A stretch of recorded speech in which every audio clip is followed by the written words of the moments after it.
जीवन बने शिवमय हमारा। भगवान गौरी शंकर का एक भव्य मंदिर नगर के बीचों बीच खड़ा था। सफ़ेद संगमरमर के प्रस्तर खंडों से विनिर्मित इस मंदिर की भव्यता अद्भुत थी। मंदिर के गर्भगृह में काले पत्थर का विशाल शिवलिंग स्थापित था। सभी देव लोग महादेव के इस निराकार प्रतीक शिवलिंग पर दूध, पुष्प एवं बेलपत्र अर्पित करते थे, क्योंकि ये सब उन्हें अत्यंत प्रिय है। प्रातःकाल इस मंदिर के मुख्य पंडित विरोचन रुद्राभिषेक करते थे। रुद्री पाठ के मंत्रों से शिवालय शिवमय हो जाता था और चारों ओर पवित्रता एवं दिव्यता का संचार होने लगता था। विरोचन की शिव के प्रति अपार श्रद्धा वातावरण में घुलकर इसकी दिव्यता को और भी प्रखर कर देती थी। वे पिछले 30 वर्षों से रुद्राभिषेक करते चले आ रहे थे। उम्र होने के कारण उनका शरीर कष्ट देने लगा था, फिर भी वे नित्य प्रति रुद्राभिषेक अवश्य करते थे। भगवान गौरी शंकर का यह मंदिर एक प्राचीन मंदिर था। पंडित विरोचन के पिता, दादा, परदादा सभी इस मंदिर में अपनी सेवाएं दे चुके थे। विरोचन का पूरा परिवार भगवान शिव का भक्त था, इसलिए उनके परिवार में रोग, शोक, विषाद, अकाल मृत्यु, आपदा एवं संकटों का उपद्रव नहीं होता था, बल्कि समस्त परिवार सुख, शांत व समृद्धि से तुष्ट रहता था। ऐसा हो भी क्यों न, जो भगवान शिव की आराधना करेगा उसको भला किस प्रकार की परेशानी होगी। भगवान शिव तो सभी प्रकार के कष्टों का हरण करने वाले होने के साथ ही अभय एवं अमृत प्रदाता हैं। विरोचन नित्य रुद्राभिषेक करते थे। प्रातः 5 बजे से 9 बजे तक उनका यह क्रम अहर्निश चलता रहता था। उसके पश्चात ही वे कुछ ग्रहण करते थे। वे प्रदोष का विधिवत उपवास भी करते थे। प्रत्येक माह की शिवरात्रि को फलाहार करते थे और महाशिवरात्रि के दिन तो केवल गंगा जल लेते हुए अपने आराध्य की अभ्यर्थना करते थे। वैसे भी वे विगत 20 वर्षों से रात्रि में भोजन नहीं ग्रहण करते थे, दूध फल का ही सेवन करते थे। इस प्रकार वे नित्य व्रत उपवास करते थे और निरंतर महामृत्युंजय मंत्र का जप अनुष्ठान किया करते थे। जीवन क्रम में जप को स्थान देकर विरोचन का जीवन तपोमय हो गया था और शिव की भक्ति से वे शिवमय हो गए थे। उन्हीं के तप एवं श्रद्धा भक्ति के कारण गौरी शंकर मंदिर का वातावरण दिव्यता, पवित्रता से सराबोर रहता था और लोगों की भीड़ सदा उमड़ी चली आती थी। विरोचन की पोती मंजूषा बचपन से ही उनके साथ मंदिर आया करती थी और उनके साथ भगवान शिव की आराधना किया करती थी। वह भी अपने दादा के समान व्रत, उपवास, महामृत्युंजय मंत्र का जप इत्यादि करती थी। विरोचन कहते थे, बेटी तुम तो माता पार्वती का अंश बनकर हमारे घर आई हो और तुमने महादेव के वरदान स्वरूप हमारे इस परिवार में जन्म लिया है। जब से तुम्हारा जन्म हुआ है हमारे परिवार में सात्विकता का वातावरण और भी सघन हो गया है।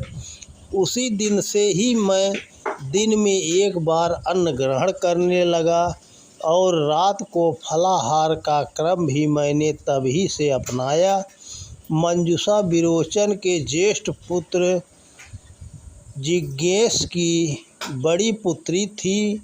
वह MBA कर रही थी। उसका बचपन ही भगवान शिव की उपासना आराधना से ओतप्रोत रहा था। व्रत, उपवास, जप, तप आदि तो उसे विरासत में मिले थे। अपने दादा से वह पूछती, दादाजी मेरे इस जीवन का वास्तविक उद्देश्य क्या होना चाहिए और उसके लिए मुझे क्या करना चाहिए। उसके दादा को पता था कि मंजूषा इस धरती पर सुख भोगने के लिए नहीं आई है बल्कि कर्म काटने आई है, अतः उसके जीवन में सुख कम दुख अधिक है। इसलिए बचपन से ही उन्होंने शिव आराधना में नियोजित कर दिया था और इसी कारण वह अब तक निष्कंटक जीवन जी पा रही थी। एक दिन मंजूषा बोली, दादाजी भगवान शिव को अघोर क्यों कहते हैं। विरोचन बोले, पुत्री सर्वशक्तिमान भगवान शिव के पंचम मुख का नाम अघोर है। उन्हें भूतनाथ या भूतेश्वर भी कहा जाता है। पंचभूत ही पांच तत्व अग्नि वायु जल पृथ्वी और आकाश है, जिससे हमारा यह शरीर निर्मित है और जिसमें शिव तत्व आत्मा के रूप में प्रतिष्ठित है। इन पांच तत्वों से ही मनुष्य सहित सभी प्राणियों का निर्माण पालन पोषण होता है। शास्त्र सद्ग्रंथ कहते हैं कि वही परम सत्य जो परात्पर ब्रह्म के रूप में सर्वव्यापी है, वही शरीर रूपी पिंड में भी सूक्ष्म रूप में से विद्यमान है। प्रत्येक पिंड ब्रह्मांड का सूक्ष्म रूप है और ब्रह्मांड के सभी तत्व इसी पिंडी में परिलक्षित होते हैं।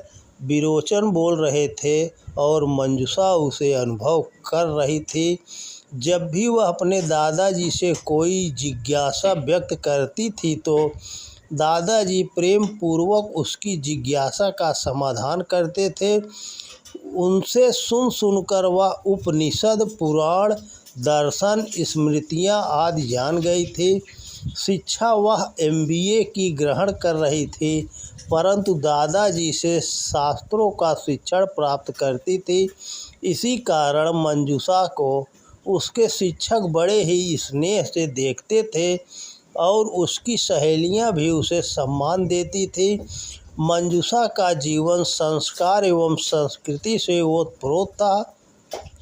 विरोचन आगे बोले, अघोर वह है जो घोर है, घोर नहीं है तथा अभेद है। इसे अति पवित्र एवं पावन माना जाता है।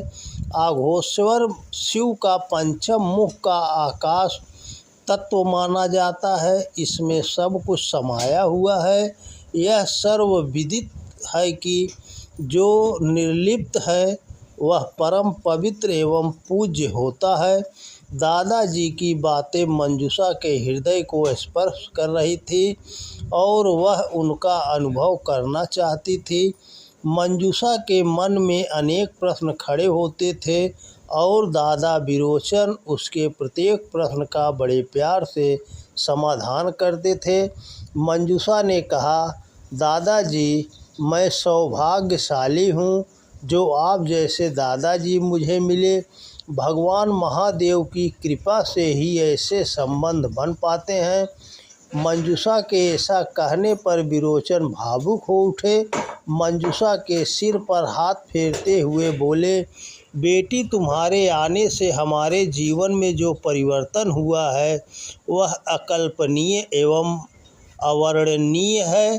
तुम स्वयं माँ भगवती का कृपा प्रसाद हो। तुम जैसी संस्कारी एवं प्यारी बिटिया को देखकर महादेव ने हमें और हमारे परिवार को कृतार्थ कर दिया है। मंजूषा के मन में जिज्ञासाएं अभी शेष थी।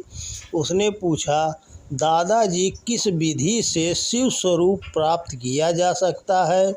विरोचन बोले, पुत्री भगवान शिव एवं उनकी शक्ति सर्वत्र व्याप्त है। शिव शब्द से अगर ई निकाल दिया जाए तो 100 बचता है और 100 में जब ई प्रवेश कर दिया जाता है तो वह शिव बन जाता है। भगवान शिव के साधना पथ में प्रयुक्त क्रियाओं के सतत अभ्यास से उन्हें जागृत कर शिव स्वरूप प्राप्त किया जा सकता है। प्रत्येक मनुष्य अपनी सात्विकता के विकास से शिव रूप प्राप्त कर सकता है। बस उसे अपने अंतर में निहित शक्ति तत्वों के संबंध में ज्ञान प्राप्त करने के साथ उन्हें अपने आचरण में ढालना होता है। विरोचन आगे बोले, अघोर साधक अपने अनुभव का सायुज्य स्थापित कर शिव से तद्रूप हो जाता है। शिव की भावनामयी शक्ति से ही सृष्टि की संरचना हुई है। प्रत्येक जीव का जन्म भगवान शिव से ही है, क्योंकि हर मनुष्य में व्याप्त जीवात्मा शिव अंश है। अतः हमें अपना जीवन शिवमय बनाते हुए अपनी भावनाओं का सतत परिष्कार करना चाहिए। मंजूषा को भगवान शिव की साधना का तत्वज्ञान समझ आ चुका था। अब उसे उसका अनुभव करना मात्र शेष था।